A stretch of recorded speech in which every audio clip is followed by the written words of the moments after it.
Irmãos, graça e paz do nosso Senhor Jesus Cristo. Uma alegria enorme nos reencontrarmos, quase um ano já, quase fazendo um ano da última vez que estive com os irmãos.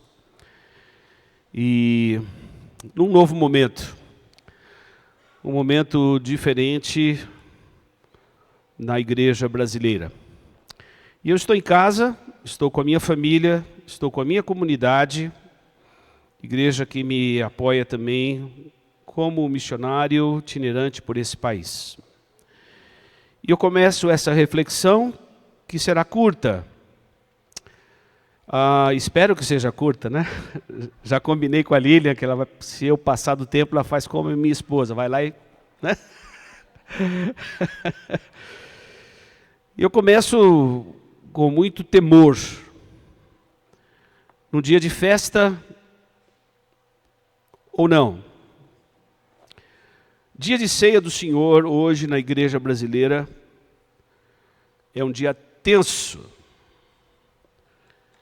Celebrarmos a ceia do Senhor hoje em comunidades, denominações diferentes, históricas, evangélicas, protestantes, evangelicais, pentecostais, neopentecostais, comunidades independentes. Celebração de ceia hoje é celebrar numa igreja no Brasil que está ferida. Uma igreja que está ferida. Onde lideranças, presbíteros da comunidade têm dificuldade de cear juntos. Pais e filhos têm dificuldade de cear juntos a ceia do Senhor. Uma igreja que viveu, lamentavelmente, um momento difícil como nação. E vivemos nesse ano, nas viagens que fiz, quase sempre me convidando para aniversários da igreja, de igrejas. Eu estarei daqui 2 semanas em Aracaju, celebrando 110 anos de uma outra igreja tradicional. E quando pastores e líderes me chamam, eles acham que eu tenho a fórmula mágica para fazer com que a igreja caminhe em unidade. Eu não tenho. Mas me acham assim, já que você transita em tantas denominações, você procura servir a igreja, nós estamos feridos, nós estamos com dificuldade de caminhar junto, porque não tivemos o cuidado de celebrar a ceia do Senhor. E eu começo, não com os slides que estão na sequência, mas eu começo essa reflexão com aquele que instituiu a ceia do Senhor. E que já na instituição da ceia, nos chama a atenção para os cuidados e as lições que temos que ter ao participar da mesa do Senhor. Imagine se hoje Jesus estivesse aqui e já numa prévia, né, dando apenas uma prévia, convidasse todos nós a sentarmos à mesa. Venham participar, tá? Mas no meio da ceia eu vou lembrar e vou destacar que um de vocês vai me trair. Talvez grande parte das pessoas que estão não viriam à mesa se soubessem disso. Eu vou me expor. E se Jesus falar que sou eu? Que sou eu o traidor? No primeiro dia da festa dos pães, Marcos capítulo 14, de 12 a 26. Sem fermento, quando o cordeiro pascal era sacrificado, os discípulos de Jesus lhe perguntaram: aonde quer que lhe preparemos a refeição da Páscoa? Então Jesus enviou 2 deles a Jerusalém com as seguintes instruções: ao entrarem na cidade, um homem carregando uma vasilha de água virá ao seu encontro, sigam-no. Digam ao dono da casa em que ele entrar: o mestre pergunta: onde fica o aposento no qual comerei a refeição da Páscoa com meus discípulos? Ele os levará a uma sala grande lá no andar superior, já vai estar tudo arrumado, preparem ali a refeição. Então os 2 discípulos foram à cidade, encontraram tudo como Jesus tinha dito, e ali prepararam a refeição da Páscoa. Ao anoitecer, Jesus chegou com os 12. Quando estavam à mesa comendo, Jesus disse: eu lhes digo a verdade, um de vocês que está aqui comendo comigo vai me trair. Aflitos, eles protestaram: certamente não serei eu. Jesus respondeu: é um dos 12. E alguém que come comigo da mesma tigela, pois o Filho do Homem deve morrer, como as Escrituras declaram há muito tempo, mas que terrível será para aquele que o trair. Para esse homem seria melhor não ter nascido. Enquanto comiam, Jesus tomou o pão e o abençoou, em seguida partiu em pedaços e deu aos seus discípulos, dizendo: tomem, porque este é o meu corpo. Então tomou o cálice de vinho e agradeceu a Deus, e depois entregou aos discípulos, e todos beberam. Então Jesus disse: este é o meu sangue, que confirma a aliança. Ele é derramado como sacrifício por muitos. E eu lhes digo a verdade: não voltarei a beber o vinho até o dia em que beberei o vinho novo no reino de Deus, no fermento do reino de Deus, o fermento bom. Poucas vezes a Bíblia trata o fermento ressaltando o lado bom, e Jesus diz que o fermento que nós devemos cultivar em toda a história da igreja, como discípulos do Senhor, é este reino de Deus que está sendo implantado no coração de homens e mulheres que vão confessando a Cristo como Senhor e Salvador. Louvado seja o nome de Jesus. O pano de fundo da ceia está com a chegada do reino. O vento da Páscoa, da libertação de um povo que ficou cativo, escravo no Egito, e que é liberto para uma nova jornada, ainda no deserto, para uma terra prometida, para que pudessem recomeçar, reestruturar, restaurar uma caminhada como nação, não debaixo mais do cativeiro.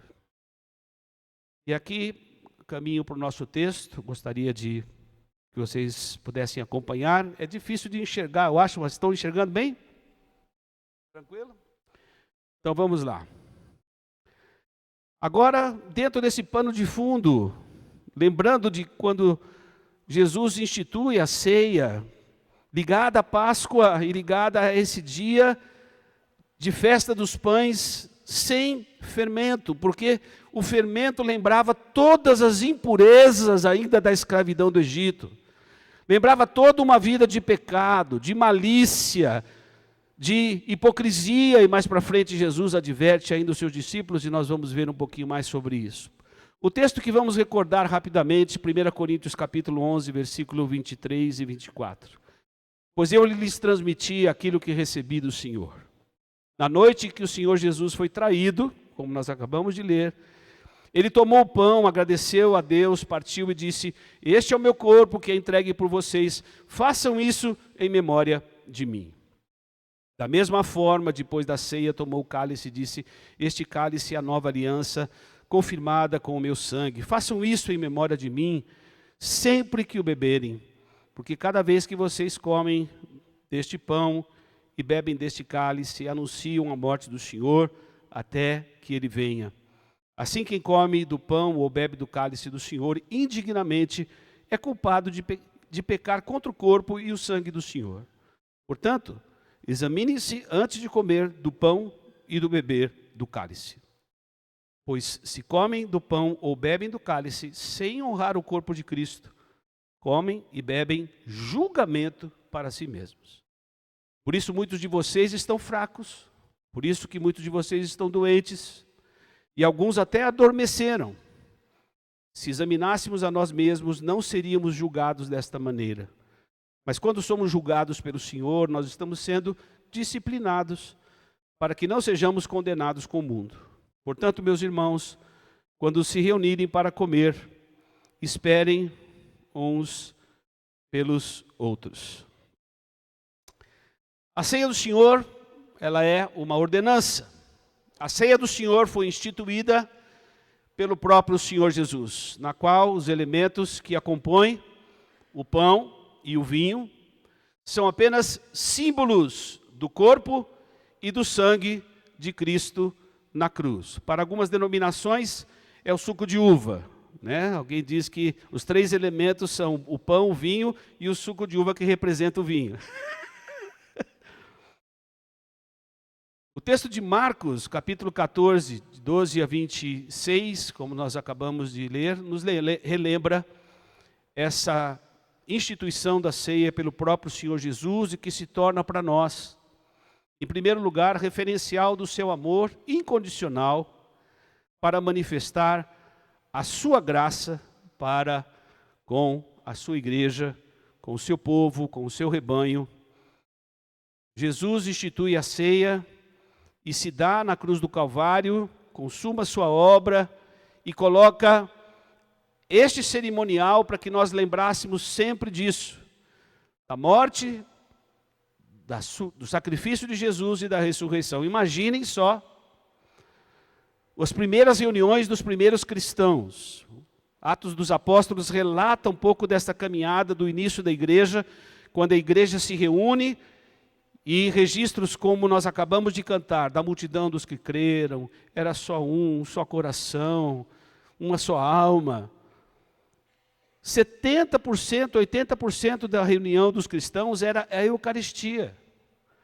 Não era preparar a banda de louvor para cantar, apesar de o hino ter sido cantado logo depois da instrução, da ceia que Jesus nos instruiu.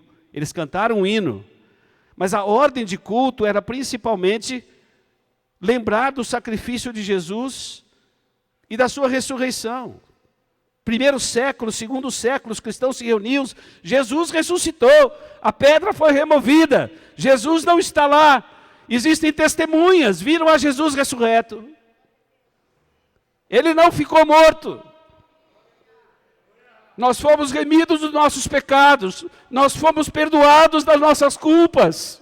O Cordeiro que foi morto é digno de receber o nosso louvor, a nossa adoração, os nossos pecados, de todos nós, as nossas mentiras, as nossas traições, tudo isso Jesus nos perdoou com essa demonstração de amor incondicional na cruz do Calvário. Eu não sei se eu vou hoje lá na igreja, tem ceia, né? Eu não vou não, vou ficar aqui. A pregação hoje é mais curta, né? Não, eu vou, mas eu vou ouvir a mensagem. Eu não, sabe, esse negócio de celebrar ceia, eu vou ter que olhar para o meu irmão, eu vou ter que me aproximar dele, eu vou ter que andar na direção de gente que eu não gosto, que eu tenho dificuldade, que eu tenho opiniões diferentes, que eu tenho time diferente. Eu não vou na ceia não, hoje eu não vou. Nós nos distanciamos tanto do que a ceia significa e que precisa significar e ser rememorado o tempo todo.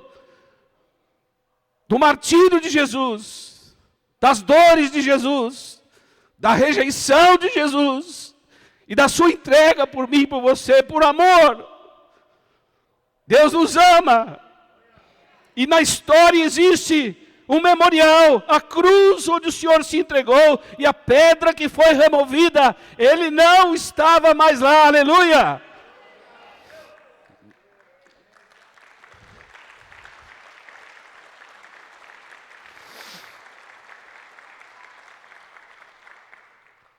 A ceia também foi colocada pelo texto que nós lemos para fortalecer a unidade da igreja.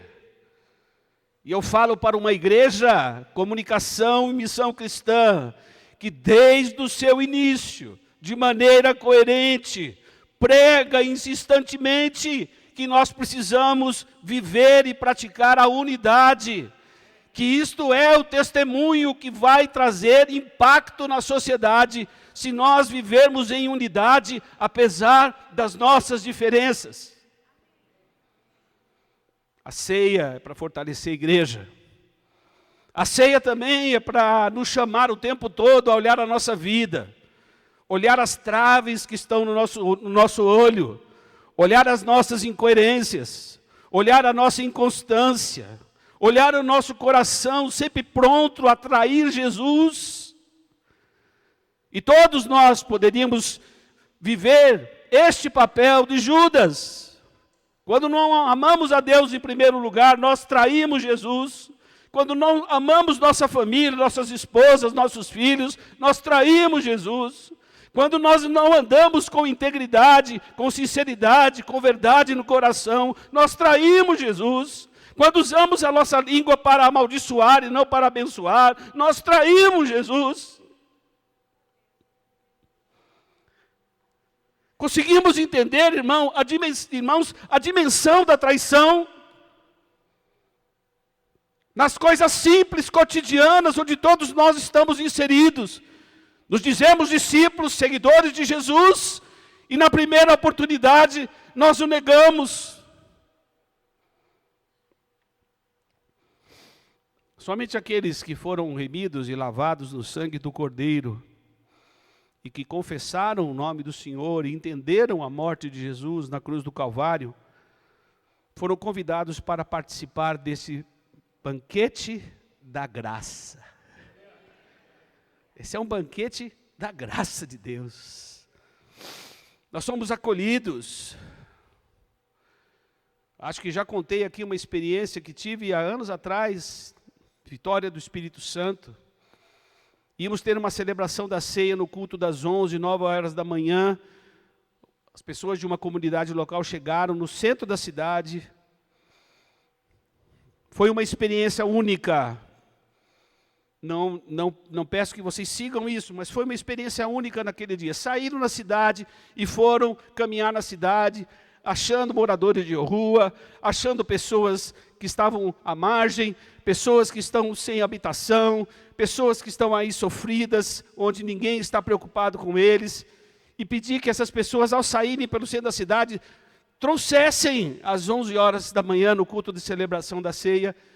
Saíram, foram para a cidade, voltaram às 11 horas para a celebração da ceia. Pessoas que não conheciam Jesus, pessoas que estavam afastadas de Jesus. E disse para eles assim: saiam e digam para eles que está sendo oferecido um banquete para eles. E eles vieram. À noite, vários deles se entregando a Jesus. Pecadores que ainda não eram religiosos foram convidados para a ceia. Um deles falou assim: jamais me convidaram para um café da manhã que fosse. Eu bato nas portas, não me dão comida. E quando eu soube que alguém estava oferecendo uma ceia, eu vim. É banquete da graça, porque ele é oferecido a pecadores como eu e como você. Louvado seja o nome do Senhor. Só aqueles que discernem o que Cristo fez na cruz são chamados para participar dessa celebração. E à luz do texto bíblico, nós temos algumas orientações. Primeiro, algumas verdades a serem lembradas. A morte do nosso Senhor Jesus Cristo. A segunda vinda, o nosso Senhor Jesus vai voltar. Ele vai implantar completamente o reino dele, esse fermento que está crescendo de maneira livre no coração de homens e mulheres em todas as raças, tribos, línguas e nações. Esse reino será definitivo, que nos aguarda e não aqui. Por favor. Fermento de Herodes é achar que a igreja tem que reinar aqui. Não! Jesus adverte, ao sair da Galileia, a levar o evangelho para os gentios, fora do ambiente da Galileia, da Judéia. Esse evangelho é para todos. Ele vai lá e vai expulsar um demônio. Ele vai lá, vai curar um surdo e mudo. E ele diz: tomem cuidado com o fermento dos fariseus, com a religiosidade, com a hipocrisia. Amam a lei, mas não o espírito da lei. Não se converteram ao coração da lei. São religiosos, estão andando, conspirando contra mim, estão me seguindo, acompanhando os meus sinais, porque querem me condenar. Mas não tome cuidado apenas com os fariseus, mas com os saduceus. É um mau fermento, é um fermento que confunde poder, na terra. Poder político, com o plano de Deus e do reino de Deus, que não tem nada a ver com este fermento. A igreja no Brasil está ferida, porque abraçou o fermento de Herodes.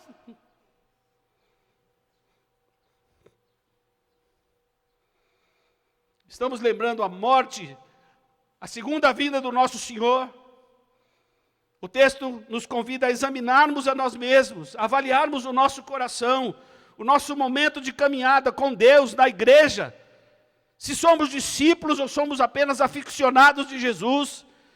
É chegada a hora de dizermos, Jesus é o nosso Senhor, e confirmarmos essa confissão o tempo todo. Temos que seguir a Jesus, temos que seguir o seu Evangelho, temos que permitir que esse bom fermento do reino de Deus cresça, e ele está crescendo no mundo. O amor de muitos está esfriando, mas o bom fermento, esse fermento que não leveda, que não azeda, ele está crescendo. Louvado seja o nome do Senhor. Mas há perigos que nós temos que evitar.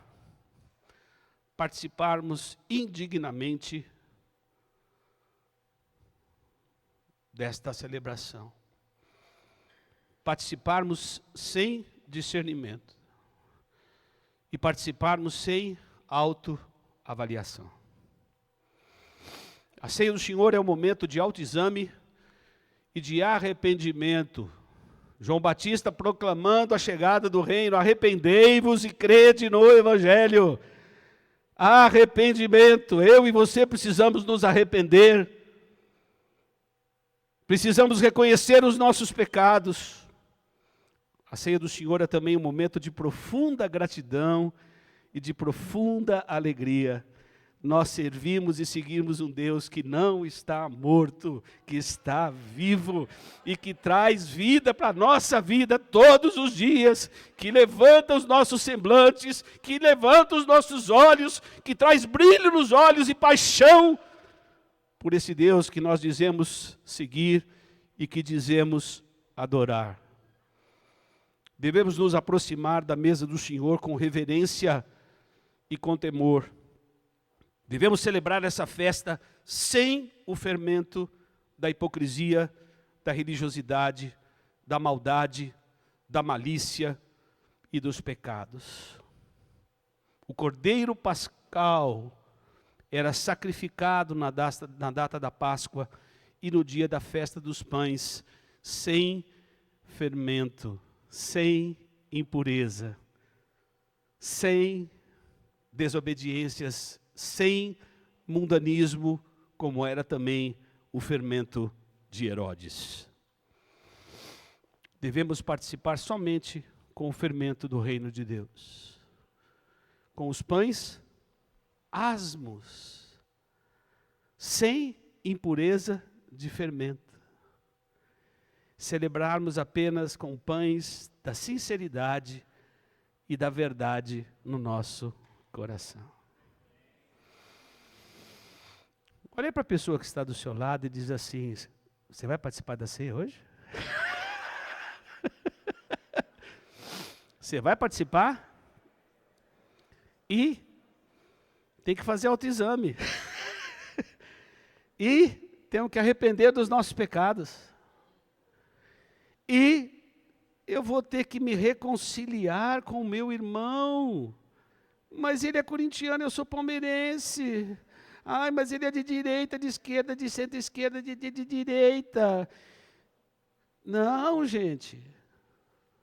Não.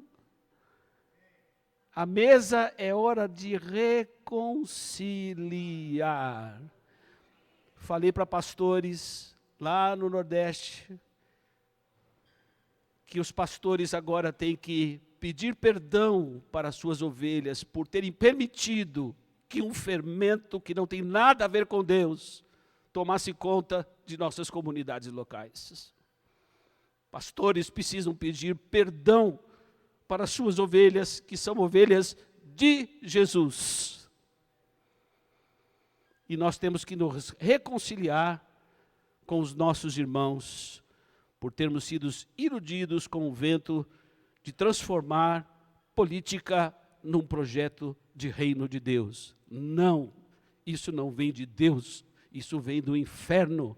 E nós celebramos aqui o reino de Deus, que vai ser consumado com a vinda daquele que inaugurou esse reino e que está presente no meu e no seu coração.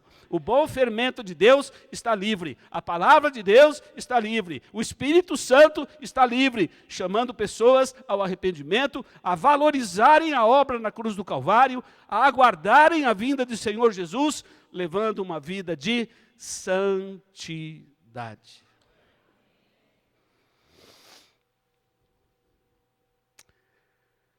Livrem-se do fermento velho, 1 Coríntios 5, 7 e 8, para que sejam massa nova, sem fermento, que de fato são.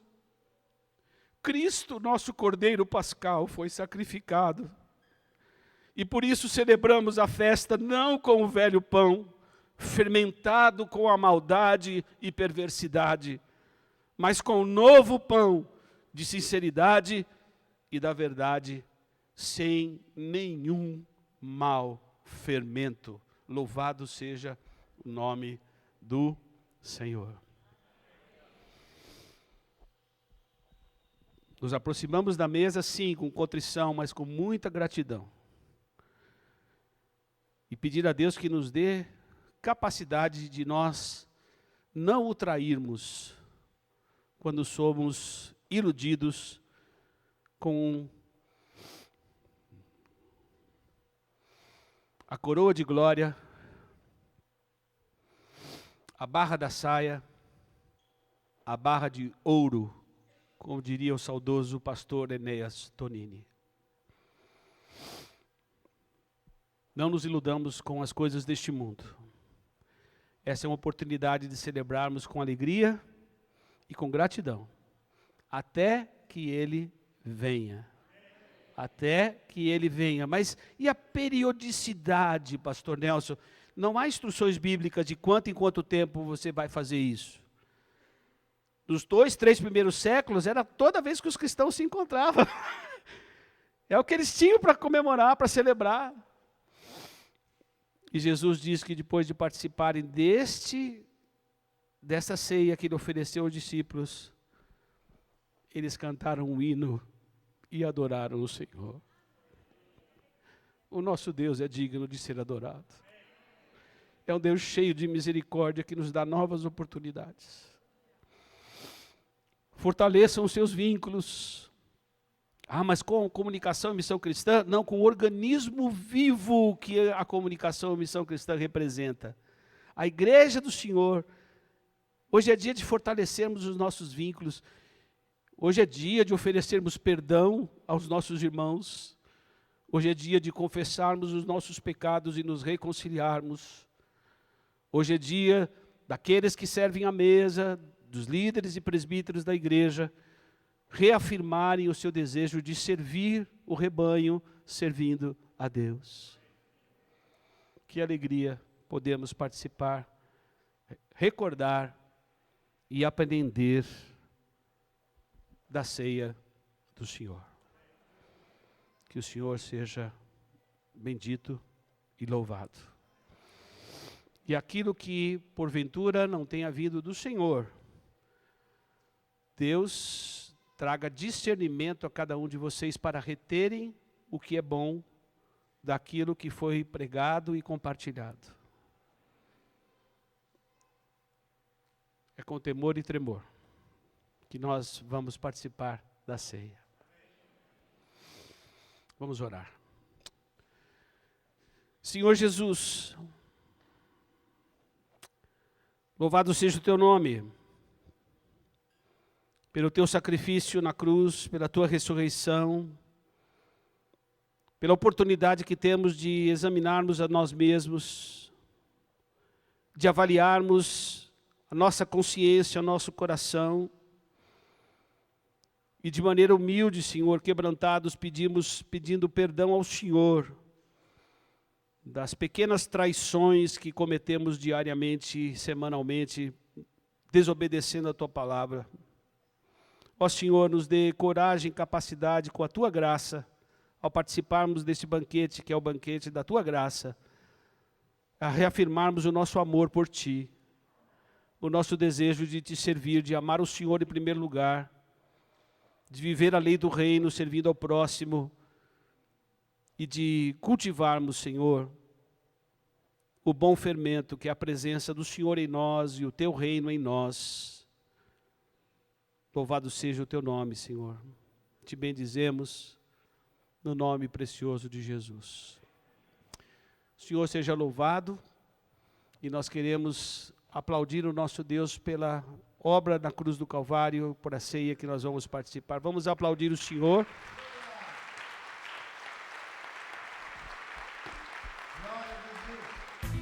tvcmc.com.br é o nosso canal para compartilhar o Evangelho do Reino de Deus e o senhorio de Jesus Cristo.